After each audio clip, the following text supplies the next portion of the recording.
अब भी चालू रहेगा, मिलता रहेगा। साथियों, गांव का, किसान का कोरोना के विरुद्ध भारत की लड़ाई में बहुत बड़ा योगदान रहा है। ये आपके ही श्रम का परिणाम है कि आज इस कोरोना काल में भारत दुनिया की सबसे बड़ी मुफ्त राशन की योजना चला रहा है। प्रधानमंत्री गरीब कल्याण योजना के माध्यम से पिछले वर्ष 8 महीने तक गरीबों को मुफ्त राशन दिया गया था। इस बार मई और जून महीने में देश के 80 करोड़ से ज्यादा साथियों को राशन मिले, इसका प्रबंध भी किया गया है। इस पर भी केंद्र सरकार 26,000 करोड़ रुपए हमारे गरीब के घर में चूल्हा जले इसलिए खर्च कर रही है। मैं राज्य सरकारों से आग्रह करूंगा कि गरीबों को इस राशन के वितरण में कोई परेशानी ना आए, ये सुनिश्चित करें। साथियों, 100 साल बाद आई इतनी भीषण महामारी कदम कदम पर दुनिया की परीक्षा ले रही है। हमारे सामने एक अदृश्य दुश्मन है और ये दुश्मन बहुरूपिया भी है। और इस दुश्मन के कारण, इस कोरोना वायरस के कारण हम अपने बहुत से करीबियों को खो चुके हैं। बीते कुछ समय से जो कष्ट देशवासियों ने सहा है,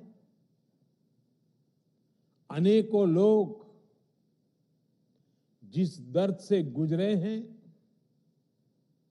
तकलीफ से गुजरे हैं, वो मैं भी उतना ही महसूस कर रहा हूं। देश का प्रधान सेवक होने के नाते आपकी हर भावना का मैं सहभागी हूं। कोरोना की सेकंड वेव से मुकाबले में संसाधनों से जुड़े जो भी गतिरोध थे, वो तेजी से दूर किए जा रहे हैं। युद्ध स्तर पर काम करने का प्रयास हो रहा है। आपने देखा होगा, सरकार के सभी विभाग, सारे संसाधन, हमारे देश के सुरक्षा बल, हमारे साइंटिस्ट, हर कोई दिन रात कोविड की चुनौती का मुकाबला करने में एकजुट है। देश के अलग अलग हिस्सों में तेजी के साथ कोविड अस्पताल बन रहे हैं। नई टेक्नोलॉजी से ऑक्सीजन प्लांट लगाए जा रहे हैं। हमारी तीनों सेनाएं, वायुसेना, नेवी, आर्मी, सभी पूरी शक्ति से एक काम में जुटे हैं। ऑक्सीजन रेल इसने कोरोना के खिलाफ इस लड़ाई को बहुत बड़ी ताकत दी है।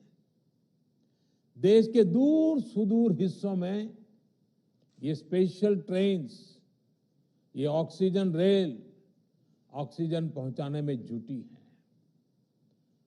ऑक्सीजन टैंकर्स ले जाने वाले ट्रक ड्राइवर्स बिना रुके काम कर रहे हैं। देश के डॉक्टर्स हो, नर्सिंग स्टाफ हो, सफाई कर्मचारी हो, एम्बुलेंस के ड्राइवर्स हो, लैब में काम करने वाले सज्जन हो, सैंपल कलेक्ट करने वाले लोग हो, एक एक जीवन को बचाने के लिए 24 घंटे जुटे हुए हैं। आज देश में जरूरी दवाइयों की आपूर्ति बढ़ाने पर युद्ध स्तर पर काम किया जा रहा है।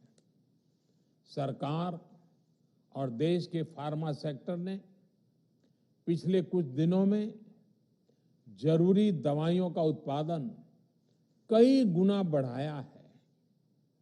बाहर से भी दवाइयां मंगवाई जा रही हैं।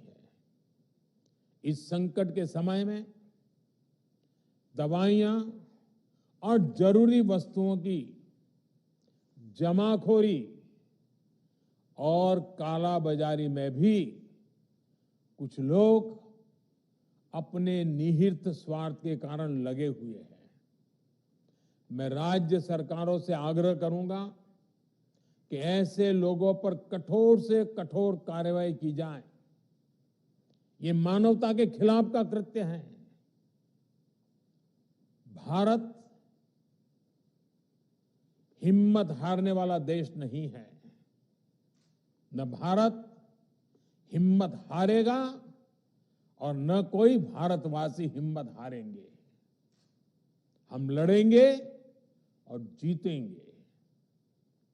साथियों, आज के इस कार्यक्रम में मैं देश के सभी किसानों को, गांव में रहने वाली सभी भाई बहनों को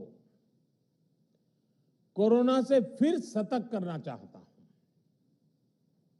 ये संक्रमण अभी गांव में भी तेजी से पहुंच रहा है।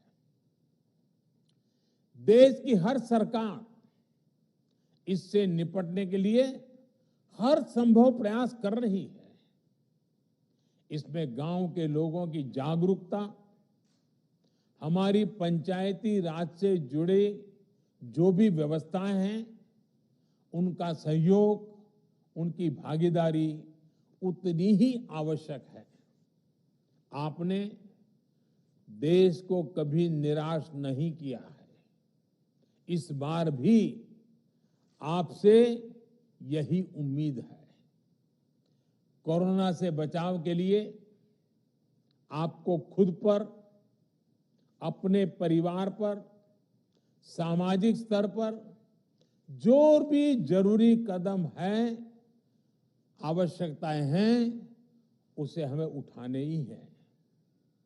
मास्क लगातार पहनना बहुत जरूरी है। वो भी ऐसा पहनना है कि नाक और मुंह पर पूरी तरह से ढका रहे। दूसरी बात, आपको किसी भी प्रकार के खांसी, सर्दी, जुकाम, बुखार, उल्टी, दस्त जैसे लक्षणों को सामान्य मानकर नहीं चलना है। पहले तो खुद को यथासंभव दूसरों से अलग करना है, फिर जल्द से जल्द कोरोना टेस्ट करना है, और जब तक रिपोर्ट ना आए तब तक डॉक्टरों से जो दवाई बताई है वो जरूर लेते रहना है। साथियों, बचाव का एक बहुत बड़ा माध्यम है कोरोना का टीका। केंद्र सरकार और सारी राज्य सरकारें मिलकर ये निरंतर प्रयास कर रही हैं कि ज्यादा से ज्यादा देशवासियों को तेजी से टीका लग पाए। देश भर में अभी तक करीब 18 करोड़ वैक्सीन डोज दी जा चुकी है। देश भर के सरकारी अस्पतालों में मुफ्त टीकाकरण किया जा रहा है। इसलिए जब भी आपकी बारी आए तो टीका जरूर लगवाएगा। ये टीका हमें कोरोना के विरुद्ध सुरक्षा कवच देगा, गंभीर बीमारी की आशंका को कम करेगा। हाँ, टीका लगाने के बाद भी मास्क और 2 गज की दूरी के मंत्र को अभी हमें छोड़ना नहीं है। एक बार फिर सभी किसान साथियों को मैं बहुत बहुत शुभकामनाएं देता हूं। बहुत बहुत धन्यवाद।